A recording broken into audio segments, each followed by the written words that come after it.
What's up, everybody? It's brand new Hockey Happy Hour coming at you right now. We got so much going on, so much to talk about. Flyers preseason, we got rosters to talk about. It's getting exciting. We're less than 10 days away. So hit that like, hit that subscribe, and as soon as I get that video, we're going to do what Tom tells you to do. So let's do it. Let's get to talking some puck. What's up, my family? Listen, first-time listener, or you've been here the whole damn time. Hit that like, hit that subscribe, giddy up. Let's go. No notes. That's my baby. That's my baby. We're going at it at 110%. I just want 5 minutes of happiness, please. Just give me 5 minutes. And they scored! They did it! Slap. What the hell was that? Oh, yeah! What the f*** are you talking about?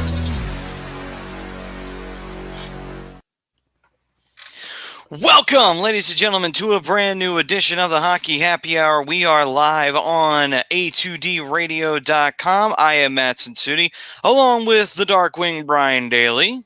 What's up? What's up? The Broken One, Rob Povia. Hockey in 1 week, boys. And Mr. Blue Shirt, Mr. Broadway, Mr. Switzerland, Big Bad Brad Ryer.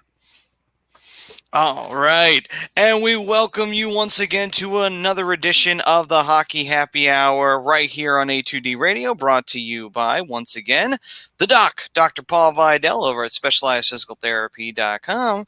You can go there to make an appointment if you have any type of aches and pains that you might be feeling, and it's getting so bad that you're not even able to do things around the house you like to do, and also working's become a bit of a problem. You don't want to not be able to earn some money, that's for sure. So at the end of the day, go to the doc. He'll take care of you. He's got two very highly trained teams, one in Burlington and the other one in Cherry Hill, New Jersey. Go to any one of their locations. You won't have any more aches and pains after that.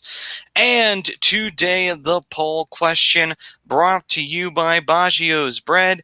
If you have any type of parties that you are planning in the near future, obviously the playoffs for the MLB have just started up. As a matter of fact, I'm sure there's probably a good amount of the fam of A2D that are currently watching the MLB playoffs right now as we speak. Yes, Bri, definitely one of them. I've got it actually on here myself. And if you want to have a party for it, or if you say you want to plan a party for a big game of the World Series, you could do that as well. No matter what the event might be, could be a birthday, could be family reunion, Baggio's Bread's the place to go. Located in Mount Laurel, New Jersey, home of the best stuffed breads, tomato pie, sandwiches, cutlets, and meatballs. Mention A2D Radio for 10% off of your in-store purchase. Okay, and to the poll question we go, and it is Bobby Brink and Tyson Foerster have done enough to make the Flyers' final roster. Agree or disagree? And now this is where I send it off to you, gentlemen, to throw your hat in the ring. Do you believe that Bobby Brink and Tyson Foerster are a lock for the Flyers, or do you think that they still have a few things to do before they can call themselves Flyers permanently? You know, boys, let me jump in here first because I'm just going to warn you, I have a very long-winded response, Sam, so bear with me. Bear with me. We'll get through it together. I agree with the poll, but some things need to happen. It's going to be tight for both of these young Flyers to make the lineup come opening night, but in terms of the current roster, it sits at the required 23 with 7 D-men and 3 goalies, including Foerster already, who is on the Flyers' active roster according to Cap Friendly. And he's in there due to Tanner Lazinski. This news just cut about 3 hours ago, being cut and placed on waivers today, Tuesday, October 3rd, if you're joining us later here on the show. This was the right choice for the rebuilding squad, in my opinion. Now, for Brink to make it 2, they would have to demote either Wade Allison or Ryan Poehling. With Poehling, he's set to make $1.4 million, so it won't likely be him. This makes it a battle between Foerster, Brink, and Allison. However, though, you can free up one spot by going down to 2 goalies and keeping all 3 forwards. 2 forwards will be a healthy scratch come opening night, assuming everyone is healthy. It's a good problem to have. So you got to look at this battle and what they've done in the camps. Both Brink and Foerster, they've gotten the job done, but they've done it in different ways. Brink's is drawing penalties. He's creating turnovers. He's producing on the score sheet as expected. Forey, meanwhile, he's doing all the right things from what I've seen as well. He's playing great away from the puck and keeping an active stick in those passing lanes, which sets up really well for him playing on the PK, which just raises his stock of making this team. Plus, we all know the heavy shot that he does bring.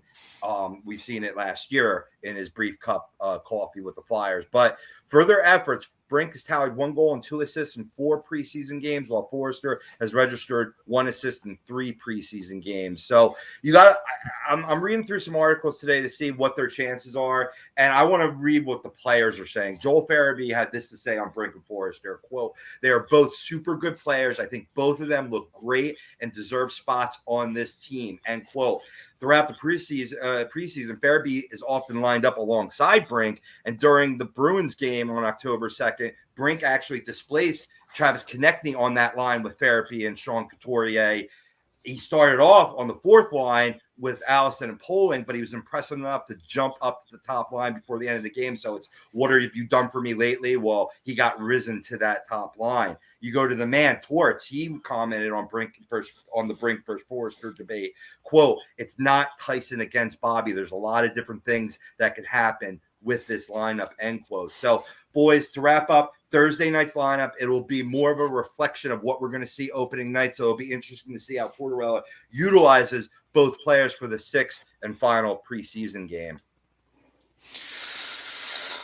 Yeah, so like you said, Rob, it will take a lot. There are some moves that the team does need to make, and it's a good problem to have for the Flyers to have such youthful talent that, whether they wind up in the orange and black or they're wearing the orange and black and blue of the Phantoms, they'll have an opportunity to continue to grow in the Flyers organization, and that's the important thing. So, Bri, how do you feel? Do you think Bobby and Tyson have done enough to be here? I think Bobby has for sure. I think that Boston game last night, he was just absolutely fantastic in a lot of different aspects. That power play early on was just on fire. Both units getting tons of chances. That game could have easily been a blowout if it wasn't for Swayman. He was lights out last night. But Forster, I think it's important to keep Forster playing every day. So I don't see him making the roster, and it's not necessarily because I don't think he deserves a spot. It's just a matter of how often is he going to play if he's on the main roster right now. Same thing with Bobby Brink, but I think it's easier to rotate a winger than it is to rotate.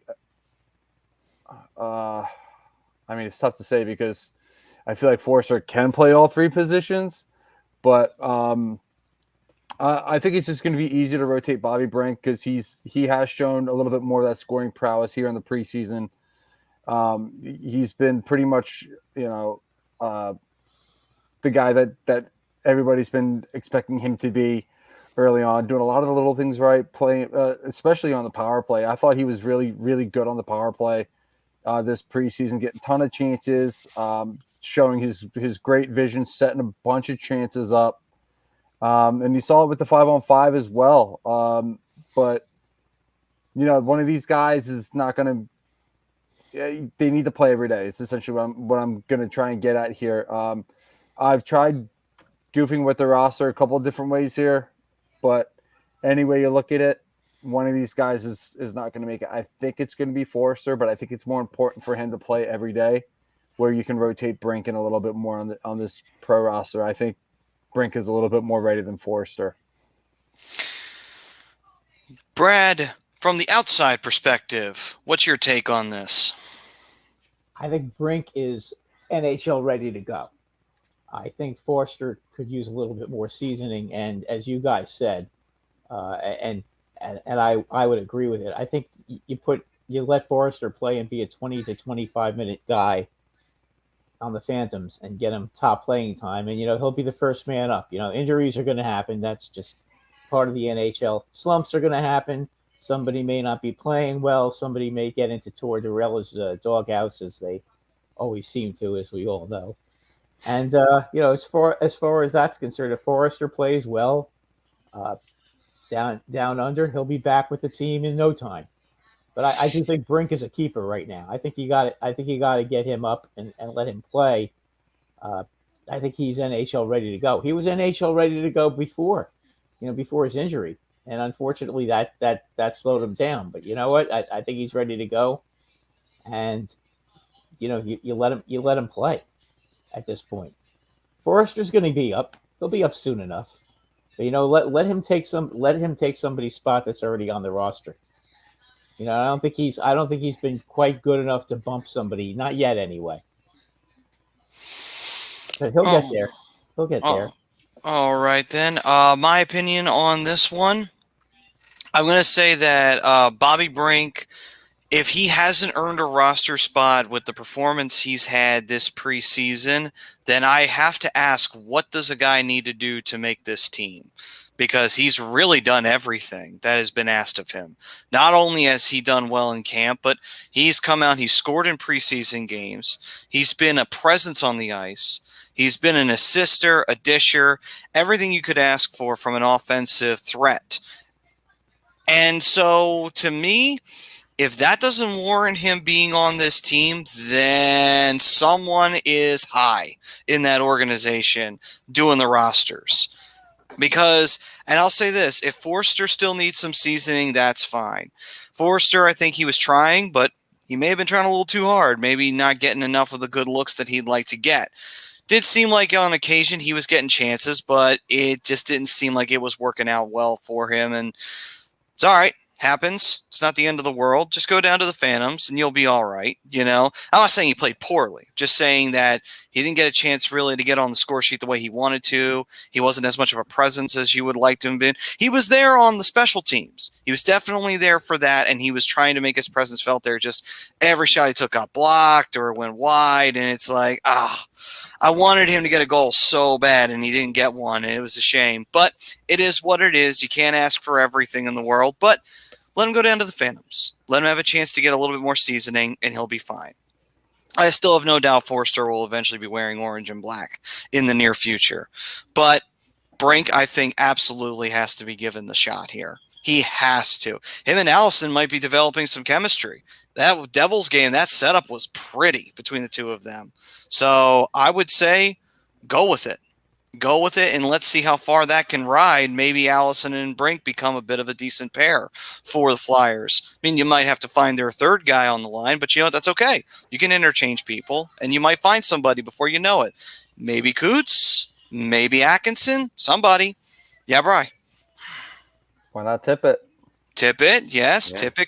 I mean, hey, Allison and Tippett were separated at birth. You might as well put them in the same line. So, I don't know though. Tippett, Frost, and Atkinson have looked mighty tasty this preseason. They have. The point being is that Brink has done his job. I think he's earned his spot. Forster, maybe send him down. Let him get a little bit more seasoning.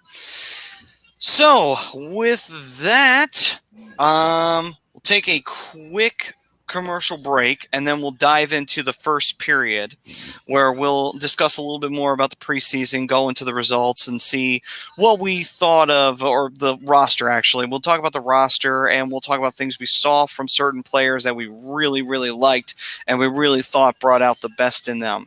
But before we do all of that, guys, we have sponsor to get to, and we definitely hope you guys will check them out because they seem to have a lot of fun stuff out there for anyone who wants to do a little redesigning around the house. So we'll be right back after this with the first period.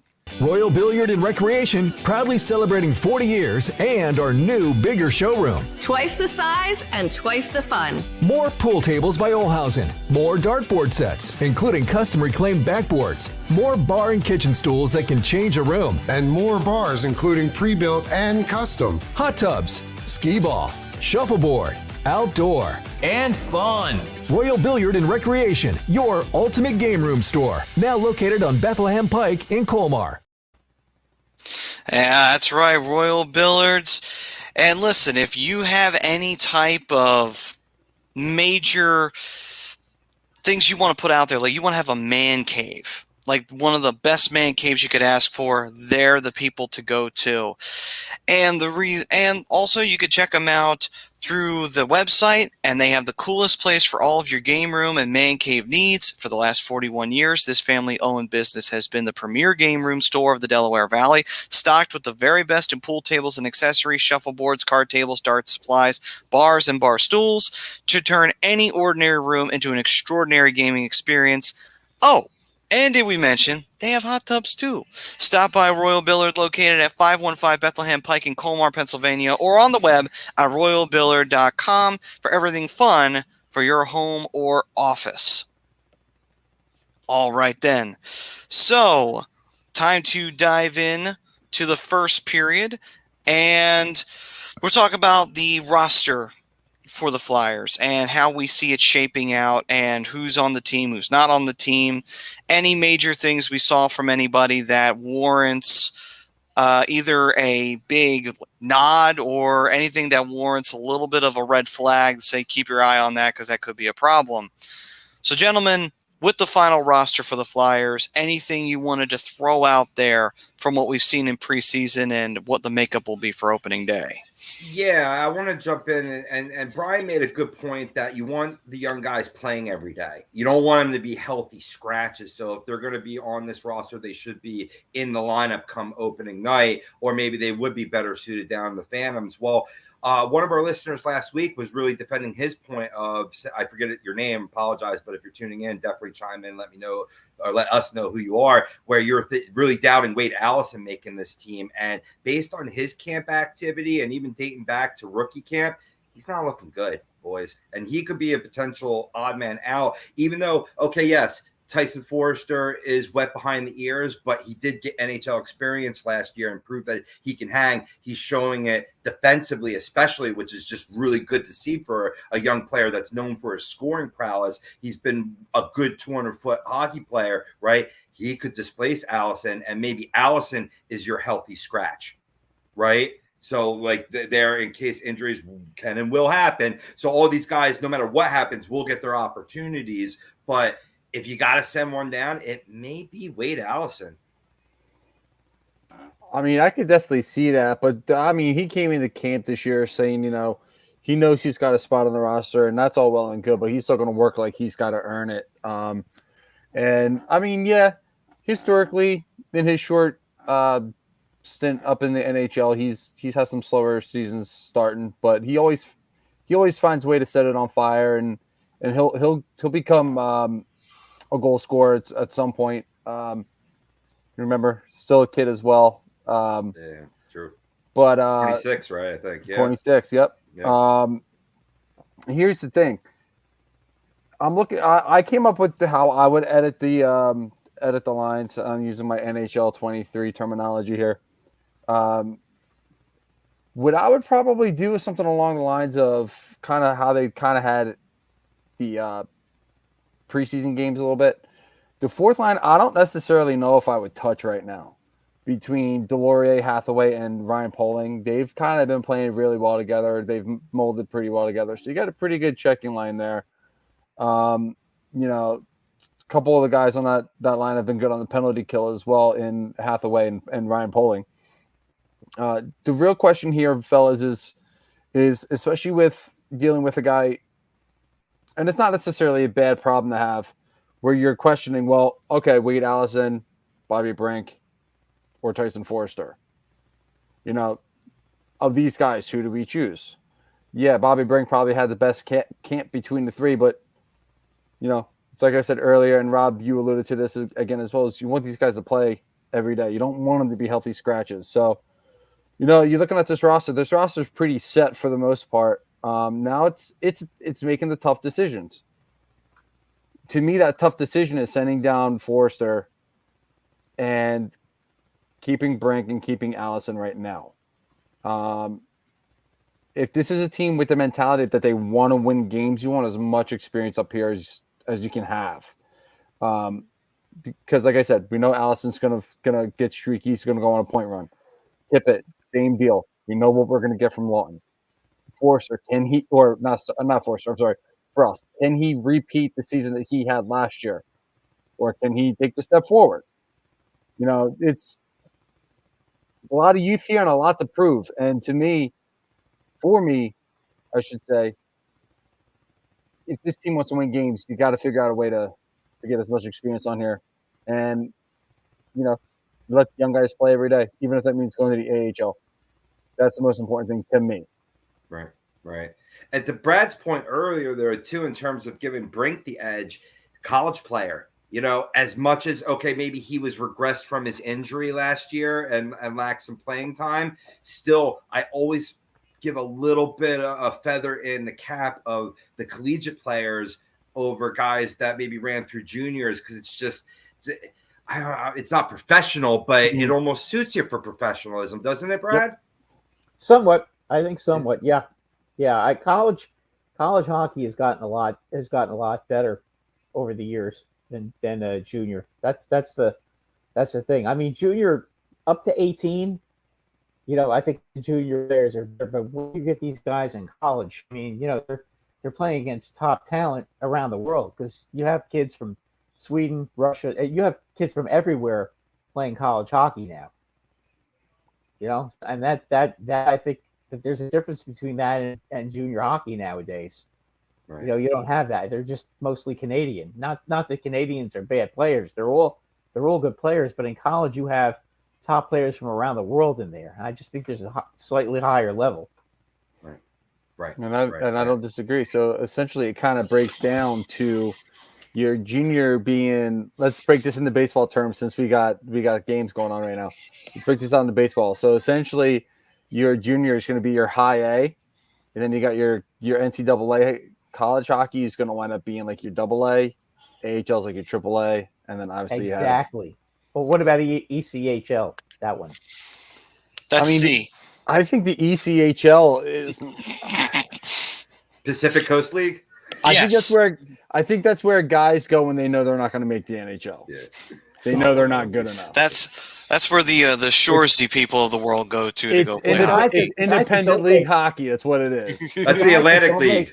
Yeah. You know what? The guys don't make it in the AHL. Right. They get cut from the AHL. That's where they go. Right. So the Reading Royals is the equivalent, as much as it is a developmental league, is the equivalent of the Camden River Sharks. Right. Yeah, that's a good analogy. Yeah. Sure. So, before we jump a little bit further in, a little bit of the fam love here. Obviously, David Roska throwing out the Trevor Zegras love there, as he's staying with the Anaheim Duckies for now.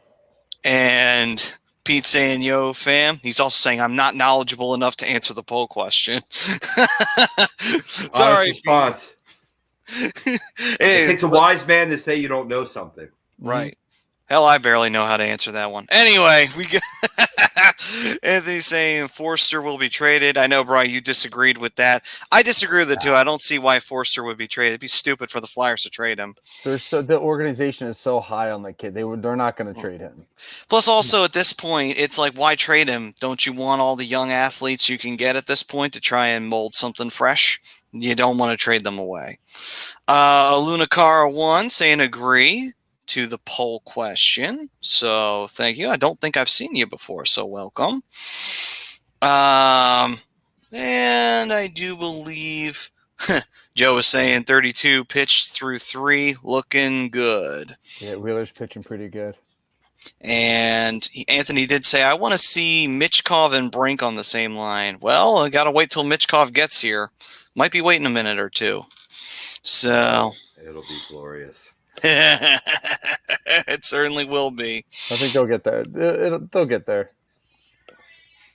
Anthony's saying Brink didn't get a real chance because he was hurt. Well, last year he got hurt, and that really hurt his chances of making the team, which sucked because we were all really looking forward to seeing him. And now we know why we were all looking forward to going and seeing him. So, but it's good to see him now. It's good to see that injury didn't destroy his ability to step into the game and take over. Okay. He's young. His hip is still good. That's true. Yeah, it's not like an aging Ray Emery who almost ended his career with that. But now he did come back to the Flyers. Ryan Kessler, where his hip ended his career. Pretty much, yeah. Yeah. And they say ECHL is where you get just about free tickets just to be there. It's entertaining hockey, but it's Okay, not so good. any major changes to the Flyers roster that you wanted to throw out there? Any notable players that you'd like to see come up to the Flyers during the course of the regular season, to even if it's just for a cup of coffee with the Flyers? Anybody out of camp that you'd like to see just get a chance to see what they look like in the orange and black? I will say it's been nice to have Cam Atkinson back with the team and playing well too. You know, he chopped in a goal last game, one of the 3 for the Flyers over the Bruins, 3-1. You know, he's looked good. He's looking like the next not bothering him, which that's good to see. I think he'll be a key member for this Flyers team. No, I absolutely agree. I thought he looked great last night. Looked like he hasn't really missed any time. You know, doing his usual forecheck, putting shots on the net, putting himself in good scoring opportunities, creating havoc around the net. You would have thought that this kid didn't miss a year of hockey last year, the way he was playing last night. He looks good for being in only 2 preseason games. I agree. He's looked really good. A lot to be excited about for having Cam Atkinson back, and he definitely. I'm excited to have him back. And Joe's saying Flyers going to win 6 of their first 7 and then steep decline and lose 25 of 35 to end the first half 16, 22, and 4. Joe might really have just called the first half of the Flyers season right there. Is that what happened last year? Pretty much, yeah. Yeah. By the way, Brad, Anthony also said, Brad, how come you look so stone-faced like your coach? Which coach are we talking about? Laviolette? I guess Or so. are we talking about the football coach? It's a good question. Not sure which one Anthony means. Yeah, I'm assuming probably Laviolette. Well, what do you want Laviolette to do? He's coaching preseason. He did get pretty mad though about their pathetic effort against the Islanders the other night. I think he meant Lavi. He also wanted to say, where is Cutter Gauthier? Or Injured, I believe. Cutter Gauthier. No, he's still playing in college. He hasn't even signed his ELC yet. Yeah, exactly. Yeah, he's not there yet. We'll see him eventually. All right. So, any other major things you guys want to throw out there for the Flyers roster? One person I want to see a little bit more of, and I know we're not going to, at least unless there's an injury. I want to see Emil Andre. I thought he's had a pretty solid camp, and obviously, again, same situation. What's up, D? Long time no see, brother. I know. It's good to see you on time this time. You know, it's a stacked defense. Beers on Poe. Yeah. That's why he's here. Right. That's why he's here. That's right. I mean, you're looking at the defensive core right now. You got York, Sanheim, Adard, Stahl, Steeler, and Vristo. Probably going to be your starting 6. Sean Walker's probably going to be your rotation man. But yeah, I mean, again, this is another situation where you have young talent that's ready to come up, but you have some young talent in here. You still have to see what you can get out of in Sanheim, York, Adard, and Steeler. Obviously, we know what we're going to get out of Risto. And I think he's going to be a third pairing D-man this year. Stahl's just going to I'm going to predict he's on the second pairing to put with somebody young and just to kind of see how things go with them. And you're going to rotate Sean Walker out. But I would love to see Emil Andre get a shot at some point here, even if it's for 10 games. That's a good pull. I do like Andre. I do like his game. I would like to see him too. Don does say the Lions beat the Panthers next week. Beers on Brad. All right, get that wallet ready because that should be an easy win. That's an easy win. Don's a heavy drinker too, so you better bring your credit card. Yeah. How about if the Giants? If the Giants beat the Dolphins next year, we get beer thrown our way.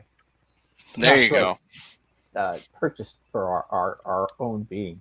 for our own consumption. I will drink said beer. Yeah, there you go. That's what I was looking for. Hey guys, I got to tell you something, okay? And this is there are two defensemen who I just can't stand on your team. Okay, I just think that the quicker they are not on your team and they're not playing regularly, the better. Okay, the parking cone from the Rangers, Mark Stahl. Okay, if he isn't in your top four, okay,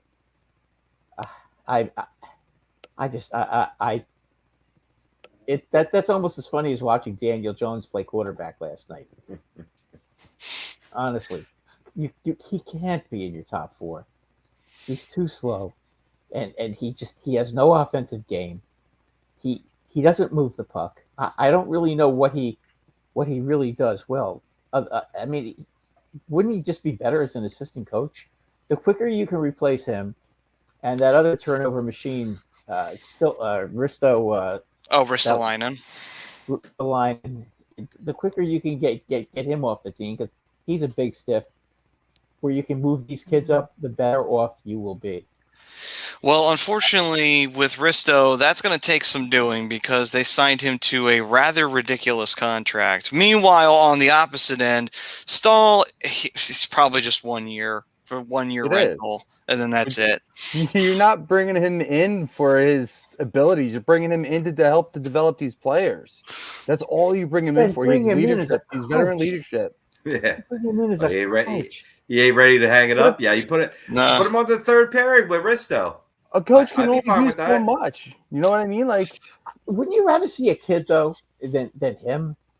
I'd rather see a vet like him teach a kid. That's what I would rather see. Mark Stahl's not here for his production. He's 38 years old. Of course, he's not going to be good. To be fair, but he has so much experience to offer to a kid like Ronnie Attard or Cam York or whoever he winds up pairing with.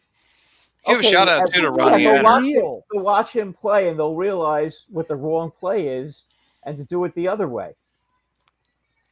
I mean, it doesn't matter. This isn't about wins and losses this year for the Flyers. It's about developing talent. Yeah, but you want to win. But look, it's a 1 year contract that's like $750,000. Is it really that? But in the top, but you don't want him in the top four though. He might not even be. I would rather anybody. There's nobody else. He might get shuffled around anyway. Ready. Unless he winds up working real well with a kid, he might get shuffled around anyway. You might see him in the third pair. It may just be one of those things where they play around with the lineup and he's not in a permanent defensive pairing. Unless he finds somebody he's really good with. The only thing I would do with Stahl, he is a good penalty killer, and he is pretty good along the boards. And that's probably why he's here.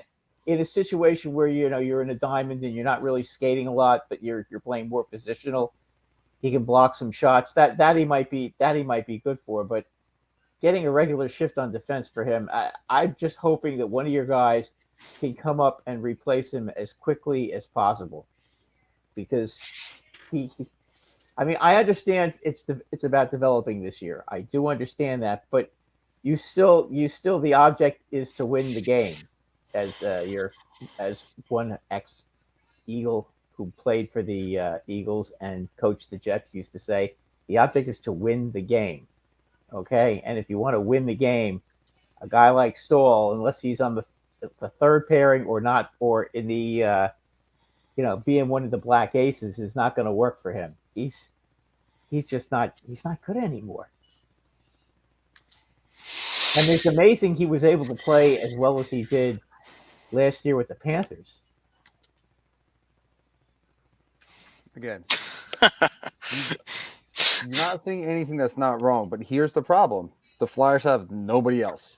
They're not going to put a young kid in there and put 1, 2, 3, 4, 5 kids under the age of 30 in a lineup where 4 of them have only had 3 or less years of NHL experience.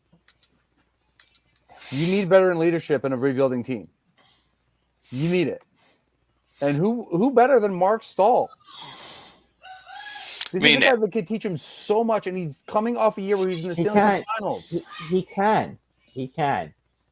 But you don't want him to be. I mean, okay, let's say if he's not playing more than 10 minutes a game, then okay, maybe you can get away with that. But he hasn't been good in years. That's the whole thing. I just I don't know what he does. What does he do well right now? Well, apparently, from what Eric's saying, he's going to be sitting a lot, so he might sit where well.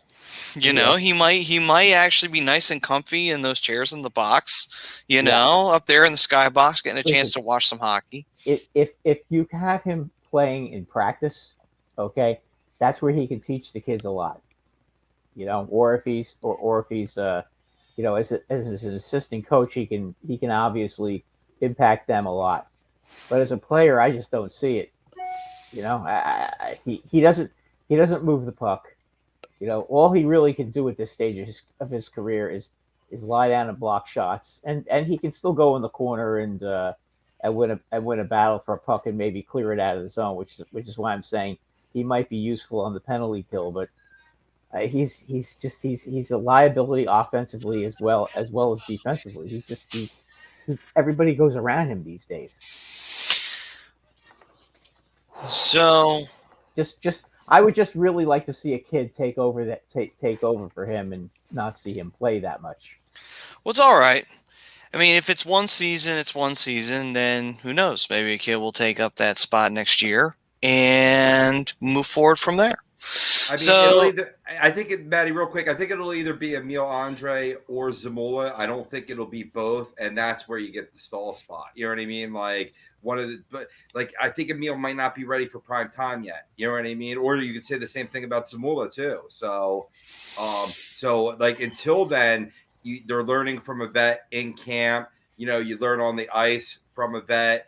You could still get that chirping from him on the bench from that third line pairing, even if they're not paired together. But even playing side by side, it's all teaching moments right now. And that's why he's here. That's why he's signed with the Philadelphia Flyers. It's an opportunity for him to be a part of a rebuilding team, be a voice in the locker room, be a mentor to somebody. That's why he's here. He's not here for his production. He's not here for his playing ability anymore. He's here to be a leader. He's here to take these defensemen to the next level because he was a top 10 defenseman at one point in his career. He understands the game. He understands so much. And as a coach or practice, you can only learn so much. You have to learn it in a game. You have to have somebody on your side showing you how to do stuff in game action. Right. Let's give a shout out to Flyers fan. He's at the game tonight. He's sitting in section 309. He says it's crazy here at the bank. I could imagine. I mean, I'm hearing it. I'm hearing the audio from my mom's television down the hall. That's how loud it is in that stadium right now. They are killing it right now out there in Philly. I mean, I would hope so. They are in the playoffs after all. So, so yeah, Red October. Ted saying 2-0 Phils, which it is. And Bruins Pooh Bear saying, okay, who pooped on the Bruins ice logo? I don't know. Pick a name. There's a lot of people who want to poop on that logo. I'm sorry, but it's true. My bad. I just couldn't hold it anymore. That's understandable. You saw Brad Marchand there at the corner of your eye, and then all came out. I totally get it. Totally get it. Trust me, I want to take a dump every time I see Brad Marchand's face too. Anyway, they're playing pretty well tonight. Actually, I thought James Van Riemsdyk's having a pretty good game tonight. I mean, good chance for JVR to kind of get back into the rhythm of things for himself. I know with the Flyers, he had a few years there, and he wasn't terrible for the Flyers, just he wasn't what he used to be, and he was getting paid way too much. Now he's on an actual reasonable deal and everything like that. So, chance for him to rebound. Ted saying 3-0 now. Philly fever. Yeah, Pache singled in Bryson Stott, so 3-0 here. Ooh. I just think that they had second and third and no out and didn't score in the first, and they had a guy thrown out this inning. I mean, this game could really be out of hand already. Right. Well, that's why there's 27 outs. If you don't get it in the first three, you have 24 more. Yep. I think they win easily in this series. I mean, the Typical Marlins. Canuck store saying, when can we burn Vancouver? I mean, sleep in the goalie's net and hope for a cup. As soon as the season starts, my brother. As soon as the season starts. And he also says, I think the Sedin brothers did a shard on the Bruins logo. Actually, unfortunately, I think it was the other way around in 2011. So the Bruins did a shard on the Vancouver one. Anyway. And Joe saying Staunton Pache coming through huge. So we continue forward. On to the second period we go. The first period was brought to you by, if you are looking to buy or sell a home, or if you have a change of career and brokerage, you want to contact Alan Foy at eXp Realty LLC at 302-682-8820, or visit him at alan.foy at exprealty.com. Big move in life, do it right, go to Alan Foy. And for the second period, the sponsor for this one would be, in 2018, Eagles legend Brian Dawkins was inducted into the Pro Football Hall of Fame. To commemorate this moment, B-Dog designed and launched an exclusive collaboration with Bowman Hat Company, America's oldest hat maker, on hats.com. And Brian's love of hats and the Eagles were on proud display in Canton. And now you can find yourself in that same iconic Hall of Fame fedora. Just go to hats.com, search Brian Dawkins, and use the code Philly for 15% off your order. Yeah, so hats.com. Check him out. Not only can you get that awesome fedora to look great like he did, you can also get plenty of other great hats out there. So check him out and use that code for 15% off.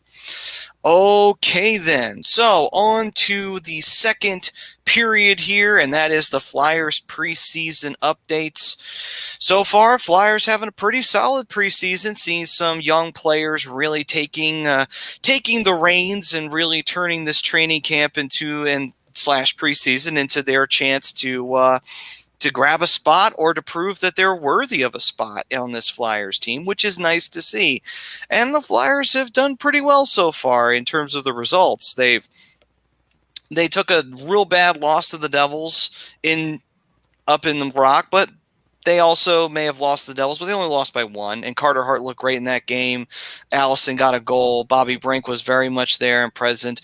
A very good team effort from them that night, even in a losing effort. But you know what? You'd rather see them lose putting in the work than see them lose and getting blown out and just not having a good night. Yes, you can learn from the mistakes, but getting the score run up on you doesn't really help you in the long run.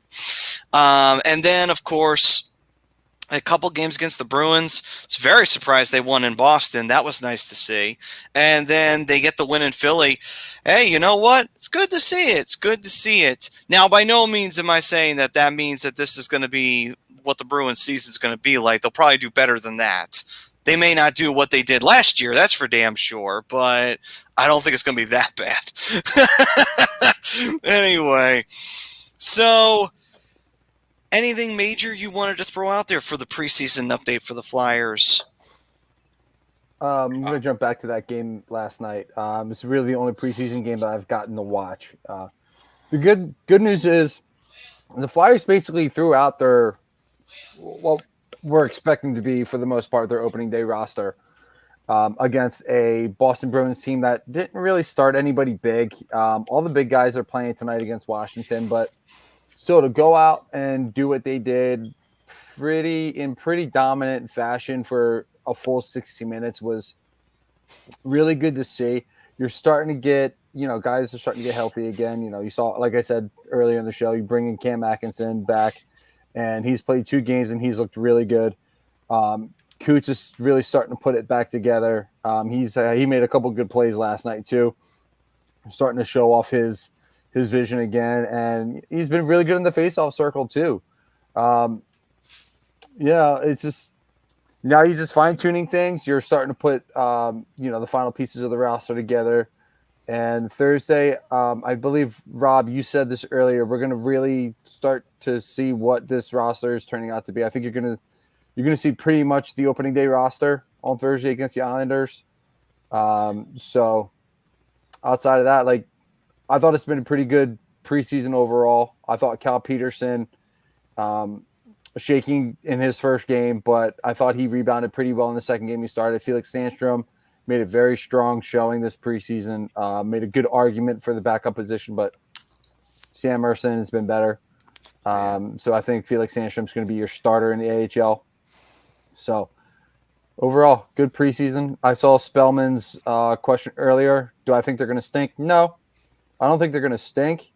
I think they're going to be pretty competitive. I think they're going to be in every game, but I don't necessarily think they're going to stink. They're probably going to be, I'd say they're probably going to have a top 12 pick this year. All right, then. Any other major preseason updates we want to throw out there? Real quick to answer Joe's question, the first game against Boston had a lot of their starters in, and that's the game that you were referring to for Cal Peterson rebounding very well after getting just decimated by the Devils in his first experience wearing the orange and black. But he only gave up a goal, 16 saves, 941 save percentage, and playing half the game.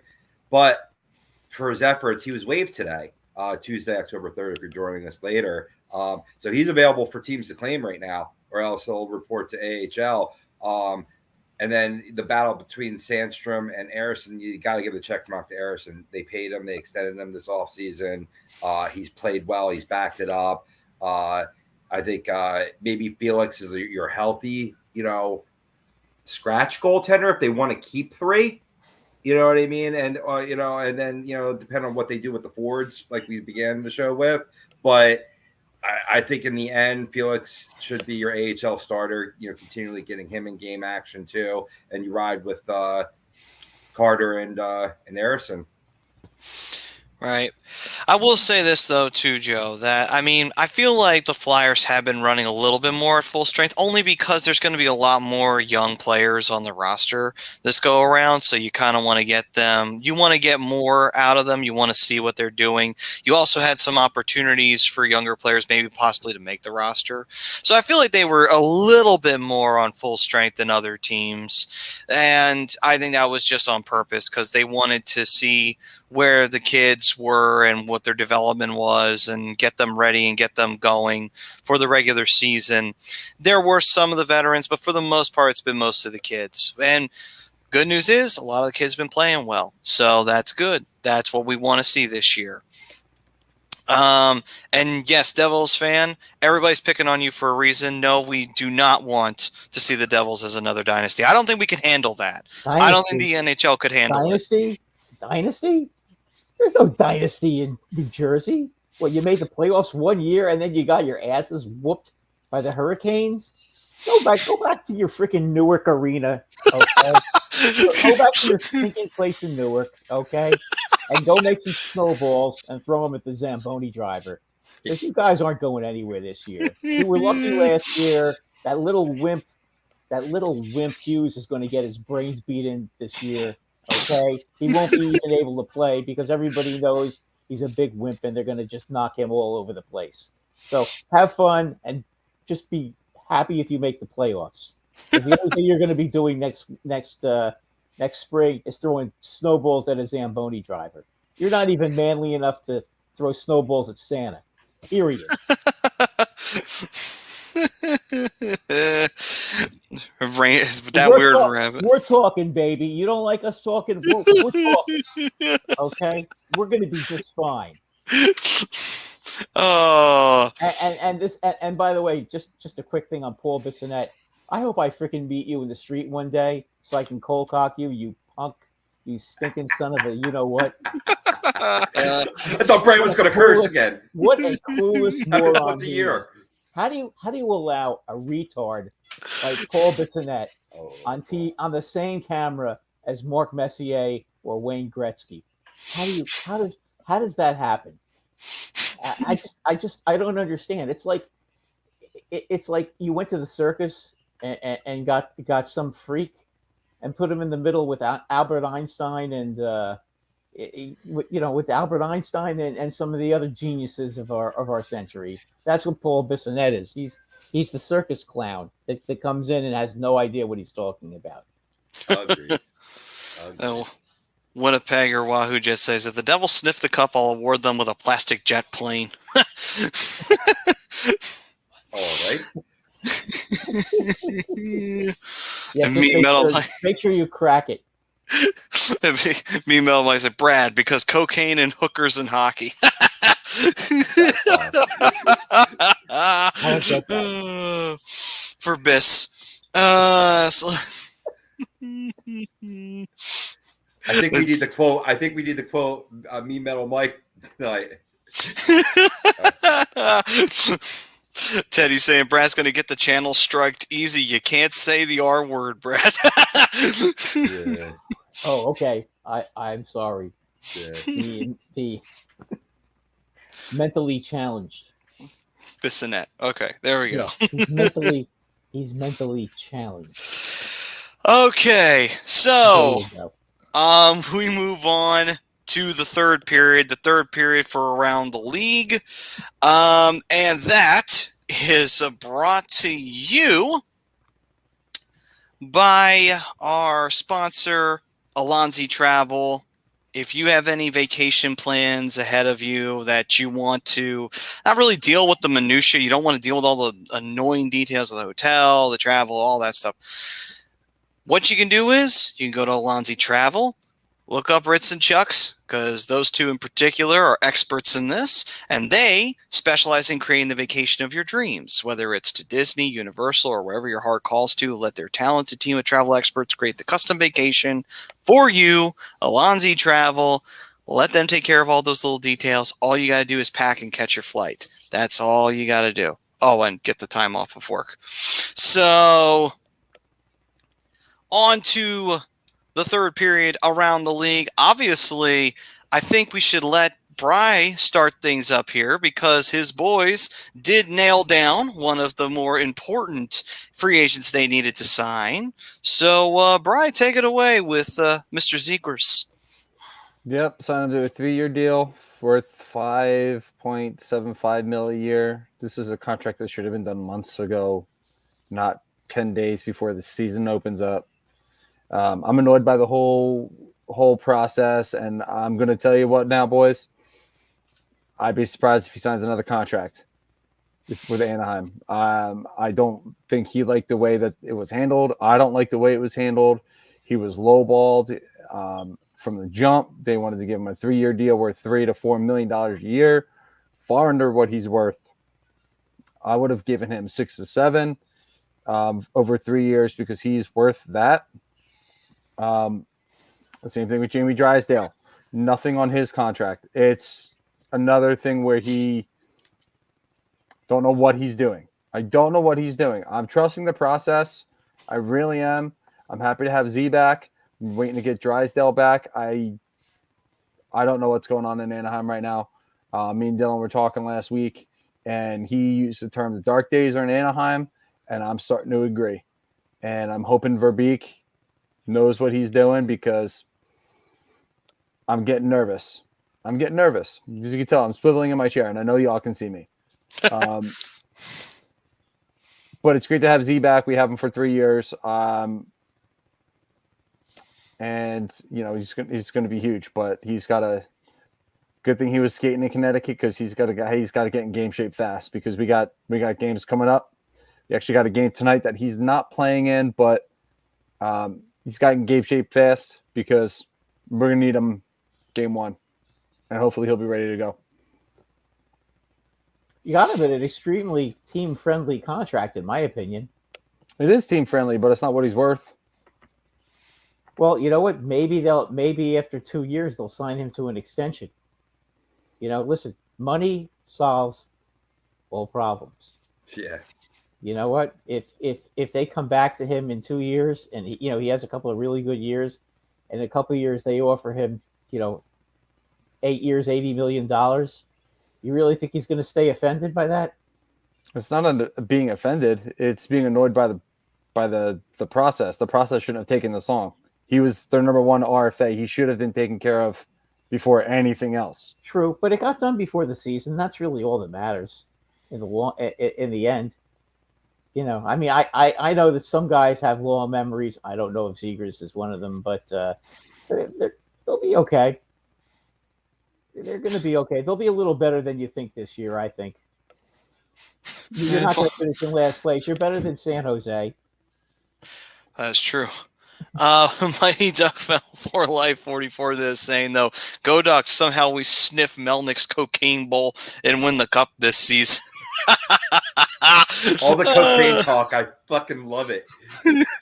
This is what hockey is all about. You guys are starting to sound like Tom Laidlaw now. You ever see Tom Laidlaw? Everything Tom Laidlaw talks about is something to insult poor Larry Melnick. You ever? I don't know if you guys follow Tom Laidlaw at all. He's an agent now. He used to play for the Rangers. Yeah, well, I do know who Tom Laidlaw is, but I didn't realize he was agenting. But I'm not surprised he has nothing nice to say about Eugene Melnick. A lot of people in the agent side of things didn't have nice things to say about Eugene Melnick when he was alive. So no, I'm talking about. I thought you were talking about Larry Melnick. Oh, well, still, either way, there was He used to be a defenseman on the Rangers and the Kings. Anytime he has something to say, it's always something about Melnick. Some email nice. So, are we agreeing the NHL likes cocaine? Yes, it does. It loves it. It cherishes it, actually. It's their wonder dust. Anyway, Mean Metal Mike saying, wonder if Ovi has dabbled the sniff on the ice. He might have. Sometimes his goal celebrations are very over the top. It's like, damn, bro, calm it down. You score all the time. Anyway. Just watch that Burt Kreischer movie called The Machine. It'll answer that question. Plus, also, remember those Stanley Cup celebrations? I don't think he was just drunk. Well, if you notice, they didn't drug test him at all. Nope, not even. All right, guys. So the man likes to score. What else can you say? It's true. So before we move on to the shootout, because we got to get going here. Any major things around the league we want to talk about before jumping into the shootout? Yes, Robbie. 3 rapid fire. Matthias Ekholm, who has missed the entire preseason due to a hip flexor injury, is still expected to be ready for the regular season, according to Oilers head coach Jay Woodcroft. Torrey Krug made his preseason debut on Monday in a 5-3 loss to Columbus. Krug had an assist and was a -3, but he had 24 minutes and 29 seconds of ice time. And lastly, Brad, you can speak on this. Derek Stepan calls it a career. Yes. Derek Stepan, who scored a very big goal against the Washington Capitals in the playoffs. What year was it? 2013, 2014? He scored that overtime goal. I think it was. Yeah. Also, Brian Sutter retired as well. So yeah, that's right. Yep. After being cut from his PTO. Yep. So, hey, good luck to them in all their future endeavors with hockey now in the rearview mirror. All right. On to the shootout we go, and that is brought to you by The Doc once again, as it normally is. If you got any aches and pains, Dr. Paul Vidal over at Specialized Physical Therapy. All right, gentlemen, so to the shootout. We start off with our opening day game that we're looking the most forward to. Who wants to go first? I'll go first. I think one of the more intriguing ones on opening night, which I believe is October 11th. Isn't it October 10th? According to this, it's the 11th. Tuesday is the 10th is the triple header to open up, I believe. Is that not coming up on the schedule? Oh, there it is. Oh, okay. I'm looking forward to Blackhawks Penguins, to be completely honest with you. Yes, agreed. Same. Bedard versus Crosby. That's exactly why. Yeah. That's all I'm going to. Did That's all I you see need that to goal say. Bedard scored the other night? When he went in he went towards the middle and then he put the puck through the guy's legs and then reached around and put it back onto his stick and went from left to right in front of the goalie and then oh my God, that guy is going to be against Detroit. I haven't seen a move like that since Lemieux did. That was a move Lemieux used to do. Mario Lemieux, I mean. I'm talking about that guy's going to be unbelievable. No other Lemieux. If that was against Detroit, I don't think he scored that. I don't think he scored on that. I think he actually made the save. If it's the move that I'm thinking it is. The play I saw, he scored because it was on. It was they had a clip of it on one of his goals. on some NHL highlights. He scored a goal that was ridiculous. So I will say the game I'm looking forward to is also the Blackhawks and the Penguins, to see a future major talent, future major star in Bedard facing off with Crosby, which could be Bedard's debut. What a debut. You get to face off with Sidney Crosby, only the guy who's been the face of the NHL for the better part of 2 decades at this point. Pass that torch, bro. Pass that torch. Yeah. And could you guys miss the playoffs too? That'd be nice as well if you did that. See. So on top of that, Rob, did you give yours? Mm-hmm. Yeah, same game. Yep. All right. Brad, what's the one you're looking forward to? Actually, I'm kind of looking forward to seeing the Kraken and the Golden Knights. That would be fun. The 2 expansion teams facing off with each other. Yes, that's going to be a very interesting game because I just would like to see how Seattle. You watch it and you see how Seattle would have been able to get their shot at the Golden Knights, how they would have done. Because obviously they lost to Dallas, but that's going to be a real fun game. Yeah. I appreciate the Crosby versus Bedard matchup, but I mean the Blackhawks still are a very, very bad hockey team. Right. I was originally going to pick this game, and then I was like, I got to go Bedard Crosby. But yeah, this is going to be a very good hockey game. Well, I can't agree with you guys on that. I have to pick something else besides that. I mean, and I'm just going by opening night. I'm not going by the game I really want to see, which is obviously my boys in Buffalo on Thursday night. Sure. Right. Should be one heck of a matchup because I, as you know, I'm very, very high on Buffalo this year. I think that team is going to really be tough, and they're going to give a lot of people trouble. I want to see how the Rangers handle that young team and what happens, because that could be a precursor to what's going on with some of the players that they have and who's going to be playing on that team for the rest of the season, because there's still a lot of battles that are going on that roster. So. All right, so now we move forward to our hot takes of the week. I'll start off. I will say, between the Blackhawks and the Penguins, Bedard gets a hat trick and Crosby matches him.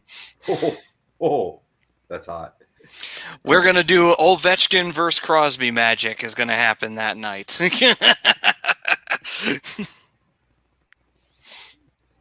Nice. I'll jump in. This is more for the season. Jack Eichel will hit the 100-point plateau for the first time in his NHL career and finish in the top 10 in NHL points. Okay, nice. Bri, what you got? Mine's a little ways down the line, so we're going to have some time to see how it goes. But Ducks trade Zegras 2 years down the line at the trade deadline. Ooh.